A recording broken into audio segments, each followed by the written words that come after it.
कोल्हापूरला फुटबॉल खेळाचा समृद्ध वारसा लाभलाय म्हणून तर कोल्हापूरला महाराष्ट्राची फुटबॉल पंढरी म्हणून संबोधलं जातं. करवीर संस्थांचा राजाश्रय लाभलेला हा खेळ इथं प्रत्येकाच्या नसानसात भिनलाय. मागील शतकाहून अधिक वर्ष हा खेळ इथल्या प्रत्येक पेठा आणि गल्ली गल्लीत खेळला जातोय.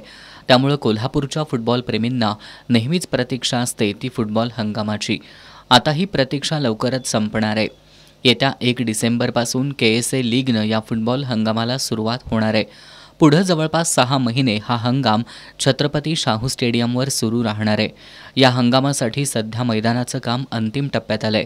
मैदानाची दुरुस्ती, प्रेक्षागृह, प्रकाश योजना आदींचं काम पूर्ण करण्यात आलंय.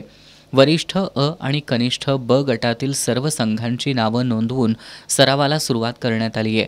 रोज दुपारी 1:30 वाजता आणि 4 वाजता सामने खेळवले जाणार आहेत. पहिल्या दिवशी पहिला सामना संध्यामठ विरुद्ध रंकाळा तालीम आणि दुसरा सामना पाटाकडील तालीम अ विरुद्ध सम्राटनगर स्पोर्ट्स यांच्यात खेळवला जाणार आहे. यावेळी शिस्तीवर जास्त भर देण्यात आला असून KSA कडून अधिक कडक नियमावली जाहीर करण्यात आली आहे. त्यामुळे खेळादरम्यान होणारे वादविवाद, गैरप्रकार यांना आळा बसण्यास मदत होणार आहे.